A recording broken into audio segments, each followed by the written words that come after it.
सत श्री अकाल जी। तुसी वेख रहे हो पंजाब मिल USA TV। मैं हाँ संजीव यश खन्ना। ਤੁਹਾਡਾ ਸਾਰਿਆਂ ਦਾ ਸਵਾਗਤ ਖਬਰਾਂ ਦੇ ਬੁਲੇਟਿਨ ਦੇ ਵਿੱਚ। ਖਬਰਾਂ ਦੇ ਬੁਲੇਟਿਨ ਦੇ ਸਪਾਂਸਰਸ ਨੇ ਰੀਮੈਕਸ ਦੇ ਰੀਅਲਟਰ ਗੁਰਜਤਿੰਦਰ ਸਿੰਘ ਰੰਧਾਵਾ। ਤੁਸੀਂ ਹਰ ਤਰ੍ਹਾਂ ਦੀ ਪ੍ਰਾਪਰਟੀ ਖਰੀਦਣ ਅਤੇ ਵੇਚਣ ਲਈ ਉਹਨਾਂ ਨੂੰ ਸੰਪਰਕ ਕਰ ਸਕਦੇ ਹੋ। Phone number 9163209444। ਪੇਸ਼ ਨੇ ਚੋਣਵੀਆਂ ਖਬਰਾਂ। ਸ਼੍ਰੀ ਗੁਰੂ ਨਾਨਕ ਦੇਵ ਜੀ ਦਾ 553ਵਾਂ ਪ੍ਰਕਾਸ਼ ਪੁਰਬ ਮਨਾਉਣ ਲਈ SGPC ਦਾ ਜੱਥਾ ਪਾਕਿਸਤਾਨ ਲਈ ਰਵਾਨਾ। जलवायु परिवर्तन पीड़ित देश किस हानि और नुकसान के मुद्दे ਨੂੰ चुक रहे हैं कि यह ਵੱਡਾ मुद्दा बन सकता है। कदे इन कदे आउट विवादित लोगों ते दा ला के किन्ना सफल होवेगी पंजाब भाजपा। पंज तत्तां विच विलीन होए शिव सेना के आगू सुधीर सूरी अंतिम यात्रा विच समर्थकों का उमड़िया हजूम। CM मान ने अमृतसर की घटना बारे लई विस्तार नाल जानकारी। DGP नूं कीती यह हिदायत। सुखबीर बादल का CM मान ते हमला। पंजाब की वागडोर दिल्ली हवाले कर घूम रहे गुजरात ते हिमाचल। कैप्टन अमरिंदर सिंह की चेतावनी पंजाब विच फिर बन सकते हैं 1980 वर्गे हालात। हुण खबरां विस्तार दे विच। सतगुरु नानक प्रगटिया मिट्टी धुंध जग चानण होआ। श्री गुरु नानक देव जी के 553वें प्रकाश पुरब मनाउण लई अज श्रोमणी कमेटी तो 910 श्रद्धालुओं का जत्था पाकिस्तान लई रवाना किया गया। श्रोमणी कमेटी तो बोले सो निहाल के जयकारियां की गूंज विच यह जत्था अटारी वाघा बॉर्डर राही पाकिस्तान पहुंचेगा। जत्थे की अगवाई श्रोमणी कमेटी के साबका मैंबर मास्टर प्रीत सिंह वालों की गई तो इस जत्थे के प्रबंधक वजों श्रोमणी कमेटी वालों इंचार्ज वजों वरिंदर सिंह ठरू और हरपाल सिंह भी इस जत्थे नाल भेजे जा रहे हैं। इस मौके गलबात करदियां उन्होंने कहा कि 1496 श्रद्धालुओं ने वीजे लिए अपलाई किया सी, जिस दे चलते पाकिस्तान हाई कमीशन वालों 586 के करीब श्रद्धालुओं के वीजे रद्द कर दिए गए और हुण 910 के करीब श्रद्धालु श्री गुरु नानक देव जी का प्रकाश पुरब मनाउण लई पाकिस्तान जा रहे हैं। उत्थे ही गुरु जी का प्रकाश पुरब मनाउण जा रहे श्रद्धालुओं ने कहा कि असी बड़े भागा वाले हाँ जिहड़ा बाबे नानक का प्रकाश दिहाड़ा मनाउण उन्हां दे निवास स्थान ते जा रहे हैं। उन्होंने कहा कि मन विच बहुत खुशी है। असी बाबे नानक का प्रकाश पुरब ननकाना साहब विखे मनावांगे अते अपने गुरु धामां दे दर्शन करांगे। इस तो इलावा श्रद्धालुओं ने सरकार कोलों मंग करदियां कहा कि वध तो वध सिख श्रद्धालुओं के वीजे जारी किए जाण तां जो अपने वो भी गुरु धामां दे दर्शन कर सकन। इस जत्थे नूं 10 दिनों का वीज़ा अपने गुरु धामां दे दर्शन करन नूं दिता गया है। यह जत्था ननकाना साहब, पंजा साहब, हसन अब्दाल लाहौर, करतारपुर साहब, सच्चा सौदा ते होर वख-वख गुरु धामां दे दर्शन करके 10 दिन बाद भारत वापस परतेगा। मिस्र विच इस साल की जलवायु कॉन्फ्रेंस विच दो वड्डे शब्द हानि और नुकसान चर्चा विच रहने की संभावना है, पर उन्हां दा असल विच की मतलब है अते वो वाद विवाद क्यों पैदा करते हैं। ग्रीन हाउस गैसां नूं किवें घट कीता जावे अते जलवायु तब्दीली के प्रभावां नाल किवें सिंझिया जावे।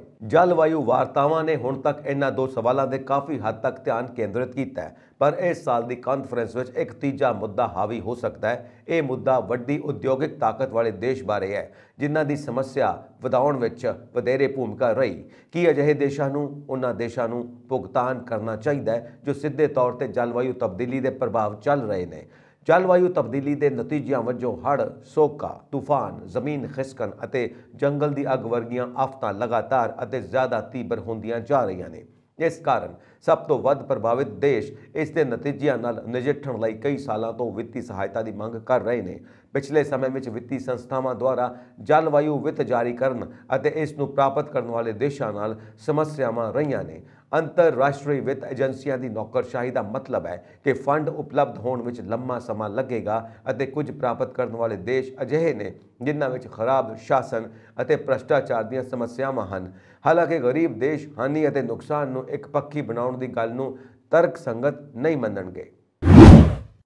पंजाब विच भाजपा हर चोण विच अपने आप नूं पहिलां नालों वध मजबूत होने का दावा करती है, पर पार्टी की हालत बेहतर नहीं है। खास तौर पर पार्टी अंदर सिर्फ गिणती वधाउण दे चक्कर विच ही लोकां नूं पार्टी विच शामिल किया जा रहा है, पर इन्हां नाल पार्टी नूं की नुकसान होवेगा इस ते विचार नहीं किया जा रहा। खास करके विवादां विच फसे लोकां नूं पार्टी के कुछ आगू बड़ी धूमधाम नाल लैके आ रहे हैं, पर इसका खमियाजा अंत विच पार्टी नूं भुगतना पै रहा है। ਭਾਜਪਾ ਵਿੱਚ ਸ਼ਾਮਿਲ ਹੋਣ ਵਾਲੇ ਰਾਧਾ ਕ੍ਰਿਸ਼ਨ ਦੀ ਹੋਣ ਦੀ ਗੱਲ ਹੋਵੇ ਜਾਂ ਕਾਂਗਰਸੀ ਆਗੂ ਗੁਰਵਿੰਦਰ ਸਿੰਘ ਪਿੰਕਲ ਦੀ ਪਾਰਟੀ ਨੇ ਵਿਵਾਦਾਂ ਵਿੱਚ ਘਿਰੇ ਹੋਣ ਦੇ ਬਾਵਜੂਦ ਪਹਿਲਾਂ ਉਹਨਾਂ ਨੂੰ ਆਪਣੇ ਨਾਲ ਮਿਲਾ ਲਿਆ, ਪਰ ਬਾਅਦ ਵਿੱਚ ਜਦੋਂ ਵਿਵਾਦ ਖੜਾ ਹੋਇਆ ਤਾਂ ਉਹਨਾਂ ਨੂੰ ਬਾਹਰ ਕਰ ਦਿੱਤਾ ਗਿਆ। ਰਾਧਾ ਕ੍ਰਿਸ਼ਨ ਲੁਧਿਆਣਾ ਨਾਲ ਸੰਬੰਧਿਤ ਭਾਜਪਾ ਦੇ ਇੱਕ ਸੀਨੀਅਰ ਭਾਜਪਾ ਆਗੂ ਦਾ ਕਰੀਬੀ ਹੈ, ਜਿਸ ਨੂੰ ਪਹਿਲਾਂ ਪਾਰਟੀ ਵਿੱਚ ਸ਼ਾਮਿਲ ਕੀਤਾ ਗਿਆ ਸੀ। ਉਸ ਨੇ ਨਗਰ ਨਿਗਮ ਚੋਣਾਂ ਲਈ ਟਿਕਟ ਮੰਗੀ ਤਾਂ ਉਹਨਾਂ ਨੂੰ ਟਿਕਟ ਨਹੀਂ ਦਿੱਤੀ। ਇਸ ਤੋਂ ਬਾਅਦ ਰਾਧਾ ਕ੍ਰਿਸ਼ਨ ਵੀ ਪਿੱਛੇ ਨਹੀਂ ਹਟਿਆ ਤੇ ਭਾਜਪਾ ਦੀ ਮਾਂ ਸੰਸਥਾ ਰਾਸ਼ਟਰੀ ਸਵੈਮ ਸੇਵਕ ਸੰਘ ਦੀ ਵਰਦੀ ਸਾੜ ਕੇ ਆਪਣਾ ਗੁੱਸਾ ਜ਼ਾਹਿਰ ਕੀਤਾ। ਹੈਰਾਨੀ ਦੀ ਗੱਲ ਇਹ ਹੈ ਕਿ ਵਿਰੋਧ ਦੇ ਇਸ ਤਰੀਕੇ ਤੋਂ ਬਾਅਦ ਰਾਧਾ ਕ੍ਰਿਸ਼ਨ ਨੂੰ ਪਾਰਟੀ ਚੋਂ ਕੱਢ ਦਿੱਤਾ ਗਿਆ ਸੀ, ਪਰ ਹੁਣ ਇਸ ਸਾਲ ਉਹਨਾਂ ਨੂੰ ਫਿਰ ਤੋਂ ਪਾਰਟੀ ਵਿੱਚ ਸ਼ਾਮਿਲ ਕਰ ਲਿਆ ਗਿਆ। ਸਵਾਲ ਇਹ ਕਿ ਪਾਰਟੀ ਦੇ ਵੱਡੇ ਲੀਡਰਾਂ ਦੇ ਨੇੜੇ ਹੋਣ ਕਰਕੇ ਕੀ ਕਿਸੇ ਨੂੰ RSS ਵਰਗੀ ਸਮਾਜ ਸੇਵਾ ਵਿੱਚ ਲੱਗੀ ਸੰਸਥਾ ਨੂੰ ਜ਼ਲੀਲ ਕਰਨ ਦਾ ਅਧਿਕਾਰ ਦੇ ਦਿੰਦਾ ਹੈ? ਕੀ ਭਾਜਪਾ ਆਪਣੀ ਮਾਤ ਸੰਸਥਾ ਦਾ ਅਪਮਾਨ ਮਹਿਸੂਸ ਨਹੀਂ ਕਰਦੀ? ਦੂਜਾ ਵੱਡਾ ਮਾਮਲਾ ਗੁਰਵਿੰਦਰ ਸਿੰਘ ਪਿੰਕਲ ਨਾਲ ਸੰਬੰਧਿਤ ਹੈ। ਇਹ ਆਗੂ ਵੀ ਭਾਜਪਾ ਦੇ ਲੁਧਿਆਣਾ ਦੇ ਇੱਕ ਵੱਡੇ ਆਗੂ ਦਾ ਕਰੀਬੀ ਵੀ ਦੱਸਿਆ ਜਾਂਦਾ ਸੀ। ਇਸ ਨੂੰ ਵੀ ਬੜੇ ਚਾਅ ਨਾਲ ਪਾਰਟੀ ਵਿੱਚ ਸ਼ਾਮਿਲ ਕੀਤਾ ਗਿਆ। ਬਕਾਇਦਾ ਇਸ ਆਗੂ ਨੂੰ ਪਾਰਟੀ ਵਿੱਚ ਸ਼ਾਮਿਲ ਕਰਵਾਉਣ ਲਈ ਸੂਬਾ ਪ੍ਰਧਾਨ ਅਸ਼ਵਨੀ ਸ਼ਰਮਾ ਲੁਧਿਆਣਾ ਆਏ ਸਨ, ਪਰ ਬਾਅਦ ਵਿੱਚ ਜਦੋਂ ਇਸ ਆਗੂ ਖਿਲਾਫ ਕੇਸ ਦਰਜ ਹੋਣ ਦੀ ਗੱਲ ਸਾਹਮਣੇ ਆਈ ਤਾਂ ਉਸ ਨੂੰ ਵੀ ਸਹੀ ਦਿਖਾਉਣ ਲਈ ਪਾਰਟੀ ਚੋਂ ਕੱਢ ਦਿੱਤਾ ਗਿਆ। ਜਦੋਂ ਪ੍ਰਿੰਕਲ ਨੂੰ ਪਾਰਟੀ 'ਚ ਲਿਆਂਦਾ ਗਿਆ ਤਾਂ ਉਸ ਦੀ ਬਾਰੀਕੀ ਨਾਲ ਜਾਂਚ ਕਿਉਂ ਨਹੀਂ ਕੀਤੀ ਗਈ? ਕੀ ਵੱਡੇ ਨੇਤਾਵਾਂ ਦੀ ਸਿਫਾਰਿਸ਼ ਪਾਰਟੀ ਦੇ ਸਨਮਾਨ ਤੋਂ ਵੀ ਉੱਪਰ ਹੈ? ਅੰਮ੍ਰਿਤਸਰ ਵਿਖੇ ਗੋਲੀਆਂ ਮਾਰ ਕੇ ਕਤਲ ਕੀਤੇ ਗਏ ਸ਼ਿਵ ਸੈਨਾ ਦੇ ਆਗੂ ਸੁਧੀਰ ਸੂਰੀ ਦਾ ਅੱਜ ਅੰਤਮ ਸੰਸਕਾਰ ਕਰ ਦਿੱਤਾ ਗਿਆ। ਅੰਤਮ ਸੰਸਕਾਰ ਮੌਕੇ ਪਰਿਵਾਰਕ ਮੈਂਬਰਾਂ ਤੋਂ ਇਲਾਵਾ ਭਾਜਪਾ ਦੀ ਸਾਬਕਾ ਮੰਤਰੀ ਲక్ష్ਮੀਕਾਂਤ ਚਾਵਲਾ ਸਣੇ ਕਈ ਮਹਾਨ ਸ਼ਖਸੀਅਤਾਂ ਸਮੇਤ ਵੱਡੀ ਗਿਣਤੀ ਵਿੱਚ ਸਮਰਥਕ ਮੌਜੂਦ ਰਹੇ। ਇੱਥੇ ਦੱਸ ਦਈਏ ਕਿ ਇਸ ਦੇ ਪਹਿਲਾਂ ਸੁਧੀਰ ਸੂਰੀ ਦੀ ਅੰਤਿਮ ਯਾਤਰਾ ਉਹਨਾਂ ਦੇ ਘਰ ਤੋਂ ਸ਼ੁਰੂ ਹੋ ਕੇ ਉਹਨਾਂ ਦੇ ਦਫ਼ਤਰ ਸਾਈਨ ਟਰੈਵਲ ਤੋਂ ਹੁੰਦੀ ਹੋਈ ਦੁਰਗਿਆਨਾ ਮੰਦਿਰ ਸ਼ਿਵਪੁਰੀ ਵਿੱਚ ਪਹੁੰਚੇ। ਘਰ ਵਿੱਚ ਅੰਤਿਮ ਰਸਮਾਂ ਨਿਭਾਉਣ ਮਗਰੋਂ ਸੁਧੀਰ ਸੂਰੀ ਦੀ ਮ੍ਰਿਤਕ ਦੇਹ ਨੂੰ ਆਖਰੀ ਵਾਰ ਘਰ ਨੇੜੇ ਉਹਨਾਂ ਵੱਲੋਂ ਬਣਾਏ ਗਏ ਸਾਈਂ ਬਾਬਾ ਦੇ ਮੰਦਿਰ ਤੇ ਲਿਜਾਇਆ ਗਿਆ ਸੀ। ਫਿਰ ਉੱਥੋਂ ਅੰਤਿਮ ਯਾਤਰਾ ਦੁਰਗਿਆਨਾ ਮੰਦਿਰ ਸ਼ਿਵਪੁਰੀ ਵਿੱਚ ਸਥਿਤ ਸ਼ਮਸ਼ਾਨ ਘਾਟ ਪਹੁੰਚੀ, ਜਿੱਥੇ ਨਮ ਅੱਖਾਂ ਨਾਲ ਸੁਧੀਰ ਸੂਰੀ ਨੂੰ ਅੰਤਿਮ ਵਿਦਾਈ ਦਿੱਤੀ ਗਈ। ਇਸ ਮੌਕੇ ਜਿੱਥੇ ਪਰਿਵਾਰ ਪੁੱਬਾ ਮਾਰ ਕੇ ਰੋ ਰਿਹਾ ਸੀ, ਉੱਥੇ ਹੀ ਹਰ ਕਿਸੇ ਦੀ ਅੱਖ ਨਮ ਵਿਖਾਈ ਦਿੱਤੀ। ਇੱਥੇ ਇਹ ਵੀ ਦੱਸਣਯੋਗ ਹੈ ਕਿ ਅੰਤਿਮ ਯਾਤਰਾ ਵਿੱਚ ਸ਼ਾਮਿਲ ਹੋਣ ਵਾਲੇ ਹਿੰਦੂ ਨੇਤਾਵਾਂ ਨੂੰ ਨਜ਼ਰਬੰਦ ਕਰ ਦਿੱਤਾ ਗਿਆ ਸੀ। ਇਸ ਤੇ ਸੂਰੀ ਦਾ ਪਰਿਵਾਰ ਭੜਕ ਗਿਆ ਸੀ ਅਤੇ ਅੰਤਿਮ ਸੰਸਕਾਰ ਤੋਂ ਫਿਰ ਇਨਕਾਰ ਕਰ ਦਿੱਤਾ ਸੀ। ਪਰਿਵਾਰ ਦਾ ਐਲਾਨ ਸੀ ਕਿ ਜਦੋਂ ਤੱਕ ਨਜ਼ਰਬੰਦ ਕੀਤੇ ਗਏ ਹਿੰਦੂ ਆਗੂਆਂ ਨੂੰ ਪੁਲਿਸ ਨਹੀਂ ਛੱਡਦੀ, ਉਦੋਂ ਤੱਕ ਸੰਸਕਾਰ ਨਹੀਂ ਕੀਤਾ ਜਾਵੇਗਾ। ਇਸ ਦੇ ਬਾਅਦ ਪੁਲਿਸ ਨੇ ਹਿੰਦੂ ਆਗੂਆਂ ਨੂੰ ਛੱਡ ਦਿੱਤਾ। ਜ਼ਿਕਰਯੋਗ ਹੈ ਕਿ ਦੇਰ ਰਾਤ ਜ਼ਿਲ੍ਹਾ ਪ੍ਰਸ਼ਾਸਨ ਵੱਲੋਂ ਮੰਗਾਂ ਮੰਨਣ ਦਾ ਭਰੋਸਾ ਦੇਣ ਮਗਰੋਂ ਪਰਿਵਾਰ ਅੰਤਿਮ ਸੰਸਕਾਰ ਲਈ ਮੰਨਿਆ ਸੀ। ਪਰਿਵਾਰ ਵੱਲੋਂ ਅੰਤਿਮ ਯਾਤਰਾ ਦੇ ਐਲਾਨ ਤੋਂ ਬਾਅਦ ਸ਼ਹਿਰ ਵਿੱਚ ਸੁਰੱਖਿਆ ਨੂੰ ਸਖਤ ਕੀਤਾ ਗਿਆ ਹੈ। ਸ਼ਹਿਰ ਦੇ ਚੱਪੇ-ਚੱਪੇ ਤੇ ਪੁਲਿਸ ਦੀ ਤਾਇਨਾਤੀ ਕੀਤੀ ਗਈ ਹੈ। ਇਸ ਮੌਕੇ ਸੁਧੀਰ ਅਮਰ ਰਹੇ ਦੇ ਨਾਅਰੇ ਵੀ ਲੱਗੇ। ਅੰਮ੍ਰਿਤਸਰ ਪੁਲਿਸ ਨੇ ਸ਼ਨੀਵਾਰ ਦੁਪਹਿਰ ਸੁਧੀਰ ਸੂਰੀ ਦੇ ਮੁਲਜ਼ਮ ਸੰਦੀਪ ਸਿੰਘ ਨੂੰ ਕੋਰਟ ਵਿੱਚ ਪੇਸ਼ ਕੀਤਾ। ਅਦਾਲਤ ਨੇ ਸੰਦੀਪ ਨੂੰ 7 ਦਿਨਾਂ ਦੇ ਪੁਲਿਸ ਰਿਮਾਂਡ ਤੇ ਭੇਜ ਦਿੱਤਾ ਹੈ। ਇਸ ਦੌਰਾਨ ਨਿਊ ਪ੍ਰਤਾਪ ਨਗਰ ਸਥਿਤ ਸੰਦੀਪ ਦੇ ਘਰ ਤੇ ਵੀ ਪੁਲਿਸ ਦੀ ਰੇਡ ਕੀਤੀ ਗਈ ਹੈ, ਪਰ ਉਹਨਾਂ ਦੇ ਘਰੋਂ ਕੁਝ ਵੀ ਸ਼ੱਕੀ ਨਹੀਂ ਮਿਲਿਆ। ਕੁਝ ਇਲੈਕਟ੍ਰੋਨਿਕ ਗੈਜਟਸ ਨੂੰ ਪੁਲਿਸ ਨੇ ਜ਼ਬਤ ਕੀਤਾ, ਜਿਸ ਨੂੰ ਜਾਂਚ ਲਈ ਭੇਜਿਆ ਗਿਆ ਹੈ। ਅੰਮ੍ਰਿਤਸਰ ਵਿੱਚ ਹਿੰਦੂ ਸ਼ਿਵ ਸੈਨਾ ਦੇ ਨੇਤਾ ਸੁਧੀਰ ਸੂਰੀ ਦੇ ਕਤਲ ਤੋਂ ਬਾਅਦ ਪੈਦਾ ਹੋਏ ਹਾਲਾਤ ਨੂੰ ਦੇਖਦੇ ਹੋਏ ਮੁੱਖ ਮੰਤਰੀ ਭਗਵੰਤ ਮਾਨ ਨੇ DGP ਗੌਰਵ ਯਾਦਵ ਦੇ ਹੋਰ ਅਧਿਕਾਰੀਆਂ ਨਾਲ ਗੱਲਬਾਤ ਕਰਕੇ ਇਸ ਘਟਨਾ ਬਾਰੇ ਵਿਸਥਾਰ ਨਾਲ ਜਾਣਕਾਰੀ ਲਈ। ਮੁੱਖ ਮੰਤਰੀ ਕੱਲ੍ਹ ਪੰਜਾਬ ਤੋਂ ਬਾਹਰ ਗਏ ਹੋਏ ਸਨ। ਸੂਤਰਾਂ ਨੇ ਦੱਸਿਆ ਕਿ ਮੁੱਖ ਮੰਤਰੀ ਨੇ DGP ਨੂੰ ਸੂਬੇ ਵਿੱਚ ਸੁਰੱਖਿਆ ਵਿਵਸਥਾ ਹੋਰ ਮਜ਼ਬੂਤ ਕਰਨ ਲਈ ਕਿਹਾ। ਉਹਨਾਂ ਕਿਹਾ ਕਿ ਕੁਝ ਅਨਸਰ ਪੰਜਾਬ ਦੇ ਸ਼ਾਂਤਮਈ ਮਾਹੌਲ ਨੂੰ ਖਰਾਬ ਕਰਨਾ ਚਾਹੁੰਦੇ ਨੇ। ਅੰਮ੍ਰਿਤਸਰ ਵਿੱਚ ਹੋਇਆ ਕਤਲकांड ਦੁਖਦਾਈ ਹੈ ਅਤੇ ਇਸ ਦੀ ਆੜ ਵਿੱਚ ਸ਼ਰਾਰਤੀ ਅਨਸਰਾਂ ਨੂੰ ਸੂਬੇ ਦੀ ਸ਼ਾਂਤੀ ਨਾਲ ਖਿਲਵਾੜ ਨਹੀਂ ਕਰਨ ਦਿੱਤਾ ਜਾਣਾ ਚਾਹੀਦਾ। DGP ਗੌਰਵ ਯਾਦਵ ਨੇ ਮੁੱਖ ਮੰਤਰੀ ਨੂੰ ਦੱਸਿਆ ਕਿ ਪੰਜਾਬ ਪੁਲਿਸ ਨੇ ਸੁਧੀਰ ਸੂਰੀ ਦੇ ਕਾਤਲ ਨੂੰ ਮੌਕੇ ਤੇ ਹੀ ਗ੍ਰਿਫਤਾਰ ਕਰ ਲਿਆ ਹੈ। ਪੰਜਾਬ ਪੁਲਿਸ ਇਸ ਕਤਲੇਆਮ ਦੀ ਡੂੰਘਾਈ ਨਾਲ ਜਾਂਚ ਕਰ ਰਹੀ ਹੈ। ਇਸ ਕਤਲकांड ਨੂੰ ਵੇਖਦੇ ਹੋਏ ਪੰਜਾਬ ਦੇ ਸਾਰੇ ਸ਼ਹਿਰਾਂ ਵਿੱਚ ਸੁਰੱਖਿਆ ਵਧਾ ਦਿੱਤੀ ਗਈ ਹੈ। ਪੰਜਾਬ ਪੁਲਿਸ ਵੱਲੋਂ ਸਮੂਹ ਪੁਲਿਸ ਕਮਿਸ਼ਨਰਾਂ, SSPs ਅਤੇ ਫੀਲਡ ਵਿੱਚ ਤਾਇਨਾਤ ਹੋਰ ਅਧਿਕਾਰੀਆਂ ਨੂੰ ਹਦਾਇਤ ਕੀਤੀ ਗਈ ਹੈ ਕਿ ਉਹ ਆਪੋ ਆਪਣੇ ਖੇਤਰਾਂ ਵਿੱਚ ਸ਼ਰਾਰਤੀ ਅਨਸਰਾਂ ਤੇ ਨਜ਼ਰ ਰੱਖਣ ਅਤੇ ਜੋ ਕੋਈ ਕਾਨੂੰਨ ਨੂੰ ਆਪਣੇ ਹੱਥ ਵਿੱਚ ਲੈਂਦਾ ਹੈ ਤਾਂ ਉਸ ਦੇ ਖਿਲਾਫ ਸਖਤ ਕਾਰਵਾਈ ਕੀਤੀ ਜਾਵੇ। DGP ਨੇ ਸਾਰੇ ਪੁਲਿਸ ਅਧਿਕਾਰੀਆਂ ਨੂੰ ਖੁਦ ਫੀਲਡ ਵਿੱਚ ਜਾਣ ਦੇ ਹੁਕਮ ਦਿੱਤੇ ਨੇ। ਸ਼੍ਰੋਮਣੀ ਅਕਾਲੀ ਦਲ ਦੇ ਪ੍ਰਧਾਨ ਸੁਖਬੀਰ ਸਿੰਘ ਬਾਦਲ ਨੇ ਕਿਹਾ ਕਿ ਪੰਜਾਬ ਦੇ ਲੋਕਾਂ ਨੂੰ ਪੰਜਾਬ ਦੀ ਵਾਗਡੋਰ ਮੁੱਖ ਮੰਤਰੀ ਭਗਵੰਤ ਮਾਨ ਦੇ ਹੱਥ ਦਿੱਤੀ ਸੀ, ਪਰ ਉਹ ਦਿੱਲੀ ਦੇ ਹੱਥ ਕਮਾਂਡ ਦੇ ਕੇ ਖੁਦ ਗੁਜਰਾਤ ਤੇ ਹਿਮਾਚਲ ਘੁੰਮ ਰਿਹਾ ਹੈ ਤੇ ਪੰਜਾਬ ਵਿੱਚ ਕਤਲੇਆਮ ਹੋ ਰਿਹਾ ਹੈ। ਇੱਥੇ ਸੀਨੀਅਰ ਅਕਾਲੀ ਆਗੂ ਪ੍ਰੋਫੈਸਰ ਪ੍ਰੇਮ ਸਿੰਘ ਚੰਦੂ ਮਾਜਰਾ ਅਤੇ ਸਾਬਕਾ ਵਿਧਾਇਕ ਹਰਿੰਦਰਪਾਲ ਸਿੰਘ ਚੰਦੂ ਮਾਜਰਾ ਦੀ ਰਿਹਾਇਸ਼ ਤੇ ਪੱਤਰਕਾਰਾਂ ਨਾਲ ਗੱਲਬਾਤ ਕਰਦਿਆਂ ਸੁਖਬੀਰ ਸਿੰਘ ਬਾਦਲ ਨੇ ਕਿਹਾ ਕਿ ਇਹ ਬਹੁਤ ਹੀ ਮੰਦਭਾਗੀ ਗੱਲ ਹੈ ਕਿ ਮੁੱਖ ਮੰਤਰੀ ਭਗਵੰਤ ਮਾਨ ਪੰਜਾਬ ਦੇ ਲੋਕਾਂ ਦੇ ਫਤਵੇ ਦਾ ਅਪਮਾਨ ਕਰ ਰਹੇ ਨੇ। ਉਹਨਾਂ ਕਿਹਾ ਕਿ ਬਜਾਏ ਪੰਜਾਬ ਦੀ ਅਮਨ ਸ਼ਾਂਤੀ ਤੇ ਫਿਰਕੂ ਸਦਭਾਵਨਾ ਕਾਇਮ ਰੱਖਣ ਲਈ ਕੰਮ ਕਰਨ ਦੇ ਭਗਵੰਤ ਮਾਨ ਇਸ ਵੇਲੇ ਗੁਜਰਾਤ ਤੇ ਹਿਮਾਚਲ ਪ੍ਰਦੇਸ਼ ਵਿੱਚ ਆਪ ਦਾ ਪ੍ਰਚਾਰ ਕਰਦੇ ਘੁੰਮ ਰਹੇ ਨੇ ਤੇ ਪੰਜਾਬ ਅੱਗ ਦੀ ਭੱਠੀ ਵਿੱਚ ਪੈ ਗਿਆ। ਅਕਾਲੀ ਦਲ ਦੇ ਪ੍ਰਧਾਨ ਨੇ ਕਿਹਾ ਕਿ ਪੰਜਾਬ ਵਿੱਚ ਲਗਾਤਾਰ ਹੋ ਰਹੇ ਕਤਲਾਂ ਨਾਲ ਅਮਨ ਕਾਨੂੰਨ ਵਿਵਸਥਾ ਪੂਰੀ ਤਰ੍ਹਾਂ ਢਹਿ ਢੇਰੀ ਹੋ ਗਈ ਹੈ। ਉਹਨਾਂ ਕਿਹਾ ਕਿ ਕਤਲਾਂ ਤੋਂ ਇਲਾਵਾ ਗੈਂਗਸਟਰ ਸ਼ਰੇਆਮ ਲੋਕਾਂ ਤੋਂ ਫਿਰੌਤੀਆਂ ਮੰਗ ਰਹੇ ਨੇ।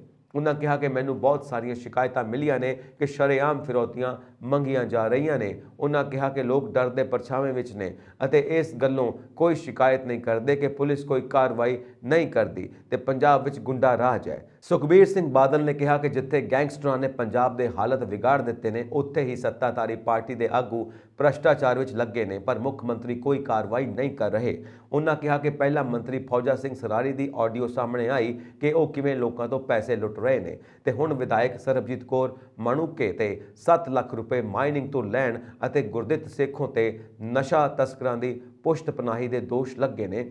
ਉਹਨਾਂ ਕਿਹਾ ਕਿ ਮੁੱਖ ਮੰਤਰੀ ਨੇ ਜਾਂਚ ਦੇ ਹੁਕਮ ਦੇ ਕੇ ਅੱਖਾਂ ਵਿੱਚ ਕੱਟਾ ਪਾਉਣ ਵਾਲਾ ਕੰਮ ਕੀਤਾ, ਕਿਉਂਕਿ ਹੁਣ ਤੱਕ ਸਾਹਮਣੇ ਆਏ ਮਾਮਲਿਆਂ ਵਿੱਚ ਕੋਈ ਕਾਰਵਾਈ ਨਹੀਂ ਹੋਈ ਤੇ ਮੁੱਖ ਮੰਤਰੀ ਸਿਰਫ ਡਰਾਮੇਬਾਜ਼ੀ ਤੱਕ ਸੀਮਿਤ ਹੋ ਗਏ ਨੇ।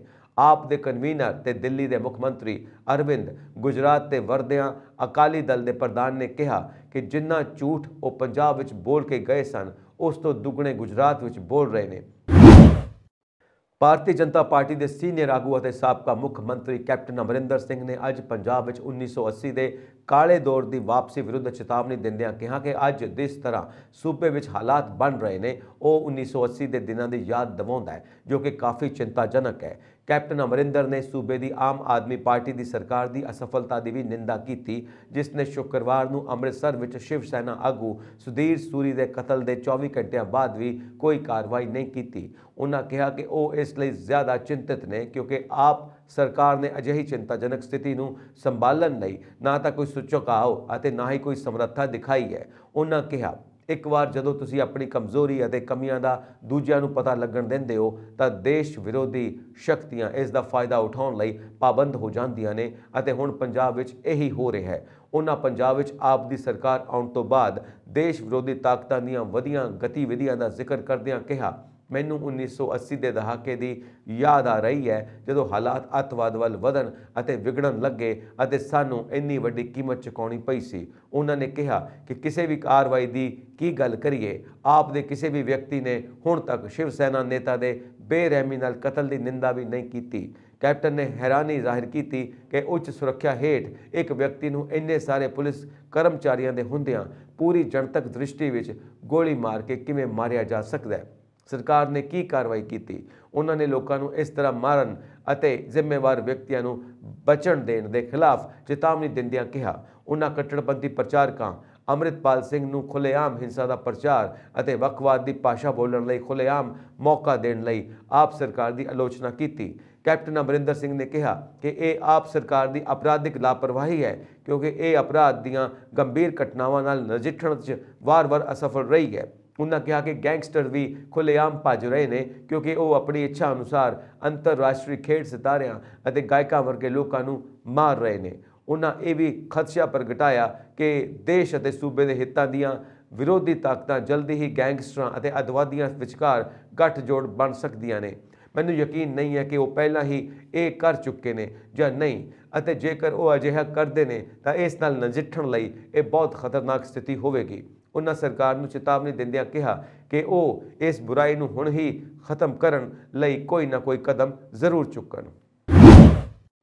ਸਬ ਡਿਵੀਜ਼ਨ ਤਪਾ ਮੰਡੀ ਦੇ ਪੁਲਿਸ ਥਾਣਾ ਸਹਿਣਾ ਵਿਖੇ ਲੱਖਾ ਸਿਧਾਣਾ ਅਤੇ ਪਾਣਾ ਸਿੱਧੂ ਤੇ ਮਾਮਲਾ ਦਰਜ ਕੀਤਾ ਗਿਆ। ਗੈਂਗਸਟਰ ਤੋਂ ਸਿਆਸੀ ਆਗੂ ਬਣੇ ਲਖਵੀਰ ਸਿੰਘ ਲੱਖਾ ਸਿਧਾਣਾ ਨੂੰ ਬੇਸ਼ੱਕ ਤਕਰੀਬਨ 2 ਮਹੀਨੇ ਪਹਿਲਾਂ ਤਰਨਤਾਰਨ ਦੇ ਥਾਣਾ ਹਰੀਕੇ ਵਿਖੇ ਦਰਜ ਕੇਸ 'ਚੋਂ ਸਰਕਾਰ ਦੀ ਕਾਫੀ ਕਿਰਕਰੀ ਹੋਣ ਤੋਂ ਬਾਅਦ ਬੇਗੁਨਾਹ ਕਰਾਰ ਦੇ ਦਿੱਤਾ ਗਿਆ ਸੀ, ਪਰੰਤੂ ਹੁਣ ਫਿਰ ਲੱਖਾ ਸਿਧਾਣਾ ਦੇ ਖਿਲਾਫ ਬਰਨਾਲਾ ਜ਼ਿਲ੍ਹੇ ਦੇ ਥਾਣਾ ਸਹਿਣਾ ਵਿਖੇ ਇੱਕ ਹੋਰ FIR ਦਰਜ ਕੀਤੀ ਗਈ ਹੈ। ਥਾਣਾ ਸਹਿਣਾ ਵਿਖੇ ਮੁਕੱਦਮਾ ਨੰਬਰ 74 ਮਿਤੀ 4/11/2022 ASI ਕਰਮਜੀਤ ਸਿੰਘ ਦੇ ਬਿਆਨ ਦੇ ਆਧਾਰ ਤੇ ਦਰਜ ਕੀਤਾ ਗਿਆ ਹੈ। FIR ਮੁਖਬਰ ਦੀ ਇਤਲਾਹ ਤੋਂ ਬਾਅਦ ਦਰਜ ਹੋਈ ਹੈ। ASI ਕਰਮਜੀਤ ਸਿੰਘ ਨੇ ਆਪਣੇ ਬਿਆਨ ਵਿੱਚ ਕਿਹਾ ਕਿ ਉਸ ਨੂੰ ਮੁਖਬਰ ਨੇ ਇਤਲਾਹ ਦਿੱਤੀ ਕਿ ਟੋਲ ਪਲਾਜ਼ਾ ਜਗਜੀਤਪੁਰਾ ਵਿਖੇ ਕਿਸਾਨ ਯੂਨੀਅਨ ਦਾ ਤਕਰੀਬਨ 2.5 ਮਹੀਨੇ ਤੋਂ ਧਰਨਾ ਚੱਲ ਰਿਹਾ ਹੈ। 2 ਨਵੰਬਰ ਨੂੰ ਲਖਬੀਰ ਸਿੰਘ ਉਰਫ ਲੱਖਾ ਸਿਧਾਣਾ ਅਤੇ ਭਗਵਾਨ ਸਿੰਘ ਉਰਫ ਪਾਨਾ ਸਿੱਧੂ ਵਾਸੀ ਕੋਟ ਦੁਨਾ ਨੇ ਆਪਣੇ 10-12 ਨਾਮਾਲੂਮ ਵਿਅਕਤੀਆਂ ਨੂੰ ਨਾਲ ਲੈ ਕੇ ਟੋਲ ਪਲਾਜ਼ਾ ਤੇ ਲੱਗੇ ਧਰਨੇ ਵਿੱਚ ਪੰਜਾਬ ਸਰਕਾਰ ਵੱਲੋਂ ਪੰਜਾਬੀ ਭਾਸ਼ਾ ਨਾਲ ਕੀਤੇ ਵਿਤਕਰੇ ਬਾਰੇ ਬੋਲਿਆ ਅਤੇ ਫਿਰ ਟੋਲ ਪਲਾਜ਼ਾ ਤੇ ਲੱਗੇ ਅੰਗਰੇਜ਼ੀ ਵਾਲੇ ਸਾਈਨ ਬੋਰਡਾਂ ਉੱਪਰ ਕਾਲਾ ਰੰਗ ਕਰਕੇ ਉਹਨਾਂ ਨੂੰ ਖਰਾਬ ਕਰ ਦਿੱਤਾ। ਇਸ ਬਿਆਨ ਦੇ ਆਧਾਰ ਤੇ ਪੁਲਿਸ ਥਾਣਾ ਸਹਿਣਾ ਵਿਖੇ ਲੱਖਾ ਸਿਧਾਣਾ, ਪਾਨਾ ਸਿੱਧੂ ਤੇ ਉਹਨਾਂ ਦੇ 10-12 ਹੋਰ ਅਣਪਛਾਤੇ ਸਾਥੀਆਂ ਖਿਲਾਫ ਅਧੀਨ ਜੁਰਮ ਤਹਿਤ ਕੇਸ ਦਰਜ ਕੀਤਾ ਗਿਆ। ਪੁਲਿਸ ਅਧਿਕਾਰੀਆਂ ਦਾ ਕਹਿਣਾ ਹੈ ਕਿ ਉਕਤ ਕੇਸ ਵਿੱਚ ਅਜੇ ਤੱਕ ਕੋਈ ਗ੍ਰਿਫਤਾਰੀ ਨਹੀਂ ਹੋਈ। ਵਰਣਨਯੋਗ ਹੈ ਕਿ ਲੱਖਾ ਸਿਧਾਣਾ ਖਿਲਾਫ ਤਰਨਤਾਰਨ ਦੇ ਥਾਣਾ ਹਰੀਕੇ ਵਿਖੇ FIR ਨੰਬਰ 75 ਮਿਤੀ 2 ਸਤੰਬਰ 2022 ਨੂੰ ਅਧੀਨ ਜੁਰਮ 386, 387, 388, 399, 120B, 2554, 59 ਅਸਲਾ ਐਕਟ ਤੇ NDPS ਐਕਟ ਦੀ ਸੈਕਸ਼ਨ 21/29 ਤਹਿਤ ਦਰਜ ਕੀਤਾ ਗਿਆ। ਇਸ ਕੇਸ 'ਚੋਂ ਲੱਖਾ ਸਿਧਾਣਾ ਨੂੰ ਉਹਨਾਂ ਦੇ ਸਮਰਥਕਾਂ ਵੱਲੋਂ ਪ੍ਰਗਟਾਏ ਤਿੱਖੇ ਵਿਰੋਧ ਤੋਂ ਬਾਅਦ 8 ਅਕਤੂਬਰ 2022 ਨੂੰ ਰਿਪੋਰਟ ਨੰਬਰ 19 ਰਾਹੀਂ ਬੇਗੁਨਾਹ ਕਰਾਰ ਦੇ ਦਿੱਤਾ ਗਿਆ ਸੀ। ਇਹ ਕੇਸ ਦਰਜ ਹੋਣ ਤੇ ਵਿਰੋਧ ਤੋਂ ਬਾਅਦ ਖਾਰਿਜ ਕਰ ਦੇਣ ਕਾਰਨ ਆਪ ਸਰਕਾਰ ਦੀ ਭਾਰੀ ਬਦਨਾਮੀ ਹੋਈ ਸੀ। ਹੁਣ ਬਰਨਾਲਾ ਪੁਲਿਸ ਨੇ ਵੀ ਆਪ ਸਰਕਾਰ ਨੂੰ ਇੱਕ ਉਲਾਂਭਾ ਖੱਟ ਕੇ ਦੇ ਦਿੱਤਾ ਹੈ। ਇਸ ਕੇਸ ਦਾ ਕੀ ਹਸ਼ਰ ਹੋਏਗਾ, ਇਹ ਆਉਣ ਵਾਲੇ ਦਿਨਾਂ ਵਿੱਚ ਹੀ ਪਤਾ ਲੱਗੇਗਾ, ਕਿਉਂਕਿ ਇਹ ਕੇਸ ਅਜੇ ਵੀ ਅਦਾਲਤ ਦੇ ਸਮੁੱਖ ਜਾਣਾ ਬਾਕੀ ਹੈ। ਸਹਿਣਾ ਪੁਲਿਸ ਵੱਲੋਂ ਦਰਜ ਇਸ ਕੇਸ ਵਿੱਚ ਹੈਰਾਨ ਕਰਨ ਵਾਲੇ ਤੱਥ ਉੱਭਰ ਕੇ ਸਾਹਮਣੇ ਆਏ ਨੇ। ਟੋਲ ਪਲਾਜ਼ਾ ਤੇ ਚੱਲ ਰਹੇ ਧਰਨੇ ਨੇੜੇ ਹਮੇਸ਼ਾ ਇਹਤਿਆਤਨ ਤਾਇਨਾਤ ਪੁਲਿਸ ਨੂੰ 2 ਨਵੰਬਰ ਨੂੰ ਵਾਪਰੀ ਘਟਨਾ ਬਾਰੇ 2 ਦਿਨ ਬਾਅਦ, ਉਹ ਵੀ ਮੁਖਬਰ ਦੀ ਇਤਲਾਹ ਤੋਂ ਬਾਅਦ ਹੀ ਪਤਾ ਲੱਗਿਆ। ਪੰਜਾਬ ਸਰਕਾਰ ਵੱਲੋਂ ਸੂਬੇ ਵਿੱਚ ਪਰਾਲੀ ਦੀ ਸਾਂਭ ਸੰਭਾਲ ਲਈ ਮੁੱਖ ਮੰਤਰੀ ਭਗਵੰਤ ਮਾਨ ਦੀ ਅਗਵਾਈ ਵਿੱਚ ਕਿਸਾਨਾਂ ਦੀ ਮਦਦ ਕਰਨ ਲਈ ਕਈ ਵੱਡੇ ਫੈਸਲੇ ਲਏ ਜਾ ਰਹੇ ਨੇ। ਇਸੇ ਲੜੀ ਤਹਿਤ ਪੰਜਾਬ ਸਰਕਾਰ ਨੇ ਫੈਸਲਾ ਲਿਆ ਕਿ ਪਰਾਲੀ ਦੀ ਸਾਂਭ ਸੰਭਾਲ ਅਤੇ ਕਣਕ ਦੀ ਸਿੱਧੀ ਬਿਜਾਈ ਲਈ ਸਬਸਿਡੀ ਤੇ ਮਸ਼ੀਨਾਂ ਖਰੀਦਣ ਲਈ ਕਿਸਾਨਾਂ ਨੂੰ ਜਾਰੀ ਕੀਤੀਆਂ ਪ੍ਰਵਾਨਗੀਆਂ ਦੀ ਮਿਆਦ ਵਿੱਚ 20 ਨਵੰਬਰ ਤੱਕ ਵਾਧਾ ਕੀਤਾ ਗਿਆ ਹੈ।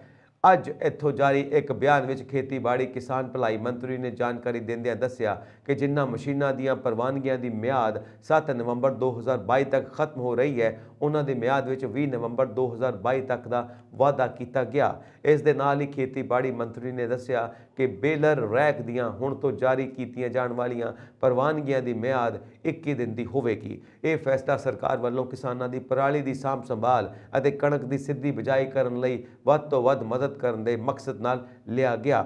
ਇਸ ਦੇ ਨਾਲ ਹੀ ਉਹਨਾਂ ਕਿਸਾਨਾਂ ਨੂੰ ਅਪੀਲ ਕੀਤੀ ਕਿ ਸਰਕਾਰ ਦੀਆਂ ਇਹਨਾਂ ਸਕੀਮਾਂ ਦਾ ਵੱਧ ਤੋਂ ਵੱਧ ਲਾਭ ਉਠਾ ਕੇ ਵਾਤਾਵਰਣ ਨੂੰ ਪਲੀਤ ਹੋਣ ਤੋਂ ਬਚਾਓ। ਪੰਜਾਬ ਵਿੱਚ 10 ਨਵੰਬਰ ਤੋਂ ਕਣਕ ਦੀ ਬਿਜਾਈ ਸ਼ੁਰੂ ਹੋ ਜਾਵੇਗੀ। ਇਸ ਵਾਰ ਪੰਜਾਬ ਸਰਕਾਰ ਨੇ ਕਿਸਾਨਾਂ ਨੂੰ ਕਣਕ ਦੀਆਂ ਕਿਸਮਾਂ 1,22,187 ਅਤੇ 3,086 ਦਾ ਬੀਜ ਸਬਸਿਡੀ ਤੇ ਦੇਣ ਦਾ ਫੈਸਲਾ ਕੀਤਾ ਸੀ, ਪਰ ਅਪਲਾਈ ਕਰਨ ਵਾਲੇ ਕਿਸਾਨਾਂ ਨੂੰ ਬੀਜ ਨਹੀਂ ਮਿਲ ਰਿਹਾ। ਖਾਸ ਕਰਕੇ 122 ਅਤੇ 187 ਕਿਸਮ ਦਾ ਕਣਕ ਦਾ ਬੀਜ ਸਬਸਿਡੀ ਤੇ ਹੈ, ਪਰ ਉਪਲਬਧਤਾ ਘੱਟ ਹੈ। ਇਹਨਾਂ ਦੋਵਾਂ ਕਿਸਮਾਂ ਦੇ ਬੀਜਾਂ ਦੀ ਕਿਸਾਨਾਂ ਵਿੱਚ ਬਿਮਾਰੀਆਂ ਪ੍ਰਤੀ ਰੋਧਕ ਸ਼ਕਤੀ ਹੋਣ ਕਾਰਨ ਮੰਗ ਹੈ। 3,086 ਕਿਸਮ ਉਪਲਬਧ ਹੈ, ਪਰ ਕਿਸਾਨਾਂ ਦਾ ਕਹਿਣਾ ਹੈ ਕਿ ਇਹ ਬੀਜ ਨਵਾਂ ਨਹੀਂ ਹੈ, ਪਹਿਲਾਂ ਵੀ ਇਸ ਨੂੰ ਲਗਾ ਚੁੱਕੇ ਹਾਂ। ਪ੍ਰਾਈਵੇਟ ਸਪਲਾਇਰ ਕੋਲ 187 ਅਤੇ 222 ਕਿਸਮਾਂ ਦੇ ਬੀਜ ਉਪਲਬਧ ਨੇ ਅਤੇ ਇਹਨਾਂ ਨੂੰ ਮਹਿੰਗੇ ਭਾਅ ਤੇ ਵੇਚਿਆ ਜਾ ਰਿਹਾ ਹੈ। ਦੁਕਾਨਾਂ ਤੇ 40 ਕਿਲੋ ਦੇ ਥੈਲੇ ਦਾ ਰੇਟ 1500 ਤੋਂ 1600 ਰੁਪਏ ਦੇ ਕਰੀਬ ਹੈ। ਇਹ ਬੀਜ ਕਿਸਾਨਾਂ ਨੂੰ 27.5 ਰੁਪਏ ਪ੍ਰਤੀ ਕਿਲੋ ਦੇ ਹਿਸਾਬ ਨਾਲ ਸਬਸਿਡੀ ਤੇ ਦਿੱਤਾ ਜਾ ਰਿਹਾ ਹੈ। ਸਹਿਕਾਰੀ ਖੰਡ ਮਿਲਜ਼ ਵਰਕਰਜ਼ ਫੈਡਰੇਸ਼ਨ ਪੰਜਾਬ ਦੀ ਅਹਿਮ ਮੀਟਿੰਗ ਸੂਬਾ ਪ੍ਰਧਾਨ ਅਵਤਾਰ ਸਿੰਘ ਗਿੱਲ ਦੀ ਪ੍ਰਧਾਨਗੀ ਹੇਠ ਹੋਈ। ਮੀਟਿੰਗ ਵਿੱਚ 6ਵਾਂ ਪੇ ਕਮਿਸ਼ਨ ਲਾਗੂ ਕਰਵਾਉਣ ਲਈ ਸਰਕਾਰ ਦੀ ਕਾਰਵਾਈ ਤੇ ਵਿਚਾਰਾਂ ਹੋਈਆਂ। ਉਹਨਾਂ ਚੇਤਾਵਨੀ ਦਿੱਤੀ ਕਿ ਜੇਕਰ ਤੁਰੰਤ ਪ੍ਰਭਾਵ ਤੋਂ 6ਵਾਂ ਪੇ ਕਮਿਸ਼ਨ ਲਾਗੂ ਨਾ ਕੀਤਾ ਗਿਆ ਅਤੇ ਕੱਚੇ ਮੁਲਾਜ਼ਮਾਂ ਨੂੰ ਪੱਕੇ ਕਰਨ ਦੀ ਅਗਵਾਈ ਵਿੱਚ ਦੇਰੀ ਕੀਤੀ ਗਈ ਤਾਂ ਮਿਲ ਮੁਲਾਜ਼ਮਾਂ ਨੂੰ ਪੰਜਾਬ ਦੀਆਂ ਸਹਿਕਾਰੀ ਖੰਡ ਮਿੱਲਾਂ ਨੂੰ ਚੱਲਣ ਤੋਂ ਰੋਕਣ ਅਤੇ ਤਿੱਖਾ ਸੰਘਰਸ਼ ਕਰਨ ਲਈ ਮਜਬੂਰ ਹੋਣਾ ਪਵੇਗਾ। ਸ਼੍ਰੀ ਮੁਕਤਸਰ ਸਾਹਿਬ ਦੇ ਗਿੱਦੜਬਾਹਾ ਵਿੱਚ ਕੁਝ ਨੌਜਵਾਨਾਂ ਵੱਲੋਂ ਫਾਇਰਿੰਗ ਕੀਤੀ ਗਈ ਅਤੇ ਇਹ ਗੋਲੀਆਂ ਪੁਲਿਸ ਦੀ ਮੌਜੂਦਗੀ ਵਿੱਚ ਚਲਾਈਆਂ ਗਈਆਂ। ਇਸ ਦੇ ਨਾਲ ਹੀ ਪੁਲਿਸ ਨੇ ਤੁਰੰਤ ਹਰਕਤ ਵਿੱਚ ਆ ਕੇ ਦੋ ਨੌਜਵਾਨਾਂ ਨੂੰ ਫੜ ਕੇ ਮਾਮਲੇ ਦੀ ਜਾਂਚ ਸ਼ੁਰੂ ਕਰ ਦਿੱਤੀ ਹੈ। ਜ਼ਿਕਰਯੋਗ ਹੈ ਕਿ ਹਰ ਰੋਜ਼ ਗੋਲੀਬਾਰੀ ਅਤੇ ਕਤਲ ਦੀਆਂ ਘਟਨਾਵਾਂ ਸਾਹਮਣੇ ਆ ਰਹੀਆਂ ਨੇ। ਬੀਤੇ ਦਿਨੀ ਅੰਮ੍ਰਿਤਸਰ ਵਿੱਚ ਹਿੰਦੂ ਨੇਤਾ ਸੁਧੀਰ ਸੂਰੀ ਦੇ ਕਤਲ ਦੀ ਘਟਨਾ ਤੋਂ ਬਾਅਦ ਪੰਜਾਬ ਵਿੱਚ ਅੱਜ ਫਿਰ ਤੋਂ ਗੋਲੀਬਾਰੀ ਹੋਈ ਹੈ, ਜਿਸ ਵਿੱਚ ਕੋਈ ਜਾਨੀ ਨੁਕਸਾਨ ਨਹੀਂ ਹੋਇਆ, ਪਰ ਅਜਿਹੀਆਂ ਘਟਨਾਵਾਂ ਪੁਲਿਸ ਪ੍ਰਸ਼ਾਸਨ ਲਈ ਕਾਫੀ ਸਿਰਦਰਦੀ ਬਣੀਆਂ ਹੋਈਆਂ ਨੇ। ਭਾਰਤ ਬਾਇਓਟੈਕ ਕੋਲ ਉਸ ਦੇ ਕਰੋਨਾ ਰੋਕੂ ਟੀਕੇ ਦੀਆਂ ਕਰੀਬ 5 ਕਰੋੜ ਖੁਰਾਕਾਂ ਰੱਖੀਆਂ ਨੇ, ਜਿਨ੍ਹਾਂ ਦੇ ਇਸਤੇਮਾਲ ਕਰਨ ਦੀ ਸਮੇਂ ਹੱਦ ਅਗਲੇ ਸਾਲ ਦੀ ਸ਼ੁਰੂਆਤ ਵਿੱਚ ਖਤਮ ਹੋ ਜਾਵੇਗੀ ਅਤੇ ਘੱਟ ਮੰਗ ਕਾਰਨ ਇਸ ਦਾ ਕੋਈ ਖਰੀਦਦਾਰ ਨਹੀਂ ਹੈ। ਕੰਪਨੀ ਦੇ ਸੂਤਰਾਂ ਨੇ ਇਹ ਜਾਣਕਾਰੀ ਦਿੱਤੀ। ਟੀਕੇ ਦੀ ਘੱਟ ਮੰਗ ਕਾਰਨ ਭਾਰਤ ਬਾਇਓਟੈਕ ਨੇ ਇਸ ਸਾਲ ਦੀ ਸ਼ੁਰੂਆਤ ਵਿੱਚ 2 ਖੁਰਾਕ ਵਾਲੇ ਕੋਵੈਕਸਿਨ ਟੀਕੇ ਦਾ ਉਤਪਾਦਨ ਰੋਕ ਦਿੱਤਾ ਸੀ। ਹਾਲਾਂਕਿ ਇਸ ਨੇ 2021 ਦੇ ਅੰਤ ਤੱਕ 1 ਅਰਬ ਖੁਰਾਕਾਂ ਦਾ ਉਤਪਾਦਨ ਕਰ ਦਿੱਤਾ ਸੀ। ਸੂਤਰਾਂ ਨੇ ਕਿਹਾ, ਭਾਰਤ ਬਾਇਓਟੈਕ ਕੋਲ ਥੋਕ ਵਿੱਚ ਕੋਵੈਕਸਿਨ ਦੀਆਂ 200 ਕਰੋੜ ਤੋਂ ਵੱਧ ਖੁਰਾਕਾਂ ਨੇ ਅਤੇ ਸ਼ੀਸ਼ੀਆਂ ਵਿੱਚ ਲਗਭਗ 50 ਕਰੋੜ ਖੁਰਾਕਾਂ ਵਰਤੋਂ ਲਈ ਤਿਆਰ ਨੇ। ਵੈਕਸੀਨ ਦੀ ਮੰਗ ਘੱਟ ਹੋਣ ਕਾਰਨ ਇਸ ਸਾਲ 7 ਮਹੀਨੇ ਪਹਿਲਾਂ ਕੋਵੈਕਸਿਨ ਦਾ ਉਤਪਾਦਨ ਰੋਕ ਦਿੱਤਾ ਗਿਆ ਸੀ। ਉਨ੍ਹਾਂ ਕਿਹਾ, ਸ਼ੀਸ਼ੀਆਂ ਵਿੱਚ ਕੋਵੈਕਸਿਨ ਦੀਆਂ ਖੁਰਾਕਾਂ ਨੂੰ ਇਸਤੇਮਾਲ ਕਰਨ ਦੀ ਸਮੇਂ ਹੱਦ 2023 ਦੀ ਸ਼ੁਰੂਆਤ ਵਿੱਚ ਖਤਮ ਹੋਣੀ ਹੈ, ਜਿਸ ਨਾਲ ਕੰਪਨੀ ਨੂੰ ਘਾਟਾ ਹੋਵੇਗਾ। ਫਿਲਹਾਲ ਅਜੇ ਇਹ ਪਤਾ ਨਹੀਂ ਲੱਗਾ ਕਿ ਅਗਲੇ ਸਾਲ 5 ਕਰੋੜ ਖੁਰਾਕਾਂ ਦੇ ਬੇਕਾਰ ਹੋਣ ਨਾਲ ਭਾਰਤ ਬਾਇਓਟੈਕ ਨੂੰ ਕਿੰਨਾ ਨੁਕਸਾਨ ਹੋਵੇਗਾ। ਕੇਂਦਰੀ ਸਿਹਤ ਮੰਤਰਾਲਾ ਅਨੁਸਾਰ ਭਾਰਤ ਵਿੱਚ ਸ਼ਨੀਵਾਰ ਨੂੰ ਕਰੋਨਾ ਦੇ 1082 ਨਵੇਂ ਮਾਮਲੇ ਆਏ, ਜਦੋਂ ਕਿ ਇਲਾਜ ਅਧੀਨ ਮਰੀਜ਼ਾਂ ਦੀ ਗਿਣਤੀ ਘੱਟ ਹੋ ਕੇ 15200 ਰਹਿ ਗਈ। ਦੇਸ਼ ਵਿਆਪੀ ਕਰੋਨਾ ਰੋਕੂ ਟੀਕਾਕਰਨ ਮੁਹਿੰਮ ਦੇ ਅਧੀਨ ਹੁਣ ਤੱਕ 219.71 ਕਰੋੜ ਖੁਰਾਕਾਂ ਦਿੱਤੀਆਂ ਜਾ ਚੁੱਕੀਆਂ ਨੇ। ਦੁਨੀਆ ਭਰ ਵਿੱਚ ਸੰਕਰਮਣ ਦੀ ਦਰ ਘੱਟ ਹੋਣ ਕਾਰਨ ਕੋਵੈਕਸਿਨ ਦੇ ਨਿਰਯਾਤ ਤੇ ਬੇहद ਖਰਾਬ ਅਸਰ ਪਿਆ। ਸੂਤਰਾਂ ਨੇ ਕਿਹਾ, ਗਲੋਬਲ ਪੱਧਰ ਤੇ ਹੁਣ ਕਰੋਨਾ ਨੂੰ ਖਤਰਾ ਨਹੀਂ ਮੰਨਿਆ ਜਾ ਰਿਹਾ। ਵਿਸ਼ਵ ਸਿਹਤ ਸੰਗਠਨ WHO ਨੇ ਇਸ ਸਾਲ ਅਪ੍ਰੈਲ ਵਿੱਚ ਸੰਯੁਕਤ ਰਾਸ਼ਟਰ ਦੀਆਂ ਖਰੀਦ ਏਜੰਸੀਆਂ ਰਾਹੀਂ ਕੋਵੈਕਸਿਨ ਦੀ ਸਪਲਾਈ ਮੁਅੱਤਲ ਕਰਨ ਦੀ ਪੁਸ਼ਟੀ ਕੀਤੀ ਸੀ ਅਤੇ ਇਸ ਟੀਕੇ ਦਾ ਇਸਤੇਮਾਲ ਕਰ ਰਹੇ ਦੇਸ਼ਾਂ ਨੂੰ ਉਚਿਤ ਕਾਰਵਾਈ ਕਰਨ ਦੀ ਸਿਫਾਰਿਸ਼ ਕੀਤੀ ਸੀ। ਸਾਲ 2021 ਵਿੱਚ ਕਰੋਨਾ ਸੰਕਰਮਣ ਜਦੋਂ ਸਿਖਰ ਤੇ ਸੀ ਤਾਂ ਬ੍ਰਾਜ਼ੀਲ ਸਰਕਾਰ ਨੇ ਇੱਕ ਵਿਵਾਦ ਤੋਂ ਬਾਅਦ ਕੋਵੈਕਸਿਨ ਦੀਆਂ 2 ਕਰੋੜ ਖੁਰਾਕਾਂ ਦੇ ਆਯਾਤ ਦੇ ਆਪਣੇ ਫੈਸਲੇ ਨੂੰ ਮੁਅੱਤਲ ਕਰ ਦਿੱਤਾ ਸੀ। ਰਾਸ਼ਟਰੀ ਰਾਜਧਾਨੀ ਦਿੱਲੀ ਵਿੱਚ ਐਤਵਾਰ ਯਾਨੀ ਕਿ ਅੱਜ ਹਵਾ ਗੁਣਵੱਤਾ ਬੇहद ਖਰਾਬ ਸ਼੍ਰੇਣੀ ਵਿੱਚ ਦਰਜ ਕੀਤੀ ਗਈ।